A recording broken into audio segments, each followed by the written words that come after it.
সন্ধ্যার পরে আমি আমার হাজব্যান্ড আমার মেয়েকে নিয়ে চলে গেলাম ওই ডক্টরের কাছে, যে ডক্টরের কথা ছিল যে সন্ধ্যার দিকে উনি আসবে, ওনার কাছে আমার মেয়েকে সিরিয়াল দেওয়া ছিল। ওইখানে চলে গেলাম মেয়েকে নিয়ে দেখানোর জন্য। ডক্টর আমার মেয়েকে দেখা মাত্রই বললো যে ওর অবস্থা তো খুবই খারাপ, ওকে যে চিকিৎসায় দিই না কেন তাকে বাঁচাতে হবে। তো সেই জন্য উনি ওর জন্য একটা স্যালাইন লিখলো এবং কয়েকটা ইঞ্জেকশন লাগলো, বললো যে হসপিটালে ভর্তি ইমার্জেন্সি ওকে এই ইঞ্জেকশনগুলো আর স্যালাইনটা দেওয়ার জন্য। এবং সাথে আরও বললো ওর সম্ভবত টাইফয়েড হয়েছে, যেহেতু ওর শরীরের চামড়াগুলো উঠে যেতেছিল, মাথার স্ক্যাল্পের চামড়াগুলো উঠে যেতেছিল, ওর মাথাটা আঁচড়াইতে পারতাম না। ওর অবস্থা খুবই খারাপ হয়েছিল, চোখ মুখ একদম ভিতরে চলে গেছিলো। দীর্ঘদিনের জ্বরে একটা মানুষের কি থাকতে পারে না খাওয়া অবস্থায়।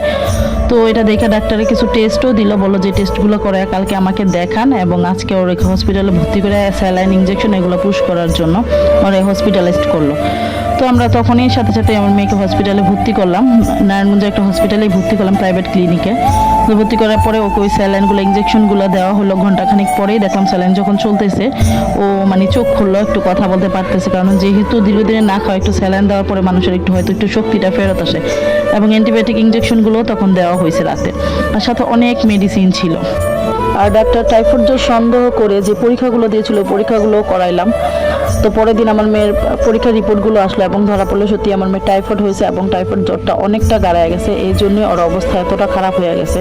কিন্তু দুঃখের বিষয় আমার মেয়ে হসপিটালে ভর্তি থাকবে না, খুব অনেক কান্নাকাটি করতেছিল যে হসপিটালে ভর্তি থাকবে না, ও খুব ভয় পাইতো। তো আমরা হসপিটাল থেকে রিলিজ দিয়ে আমরা বাসায় চলে আসলাম। বাসায় আসার পরে একজন দেখা যায় যে ফার্মেসির ডক্টর যারা, তাদেরকে রাখলাম যে বাসায় এসে ওর অ্যান্টিবায়োটিক ইঞ্জেকশনগুলো পুশ করার জন্য। টাইফয়েড জ্বর ধরা পড়ার পরে ডাক্তার ওকে 14 দিনের অ্যান্টিবায়োটিক ইঞ্জেকশন, 6 বার গ্যাস এবং আরও কিছু বিভিন্ন ধরনের মেডিসিন দিয়েছিল। কিন্তু যখন ওই ফার্মেসির লোকটা আসতো আমার বাসা আমার মেয়েকে ইঞ্জেকশন দেওয়ার জন্য, তো অনেক কান্নাকাটি করতো, মানে এতটা ভয় পাইতো যে বুঝাইতে পারবো না। তো ওর এই ভয় দেখে আমারও খুব খারাপ লাগতো, আমি কি বলবো। তো একটা ইঞ্জেকশন ওই ডক্টরে দেওয়াইলাম, দেওয়ানোর পরে উনি তো ক্যানোলা দেয় কীভাবে দেয় আমি অবজারভেশন করলাম ওনার দেয়াটা, এবং কীভাবে মেডিসিনটা উনি গোলায়া নেয় সেটাও দেখলাম। দেখার পরে আমার মেয়ের বাকি ইঞ্জেকশনগুলো আমি নিজেই দিয়েছিলাম, যেহেতু অ্যান্টিবায়োটিক ইঞ্জেকশন টাইমলি দেওয়া লাগে। আর মেয়ে যেহেতু এতটা কান্নাকাটি করে, বাহিরে মানুষ আসলে ও খুবই ভয় পাইতো, কিন্তু আমার কাছে দিলে ও অতটা ভয় পাইতো না। এবং এই টাইফয়েড জ্বরের ইঞ্জেকশনগুলো খুবই স্লোলি দিতে হয়, দীর্ঘ সময় নিয়ে আস্তে আস্তে দিতে হয়। কিন্তু ফার্মেসির লোকে আসলে উনি খুব দ্রুত দিত, এটা আমার কাছে খুবই অপছন্দ মনে হইতো। আর যতক্ষণ উনি ইঞ্জেকশনটা দিত ততক্ষণ আমার মেয়ে চিৎকার পারতো। এতটা কষ্ট করছে আপুরা আমার মেয়েটা যে আপনাদের আমি ভাষায় প্রকাশ করতে পারবো না যে কি পরিমাণ কষ্ট করছে।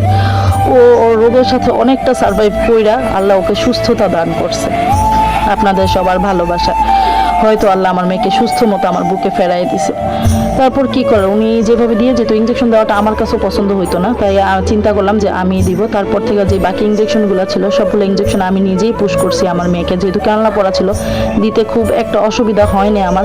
স্লোলি আস্তে আস্তে দীর্ঘ সময় নিয়ে আমি দিতাম। আর এইভাবে 14 দিন চিকিৎসা চলার পর আস্তে আস্তে আমার মেয়েটা সুস্থ হয়ে গেল, আলহামদুলিল্লাহ।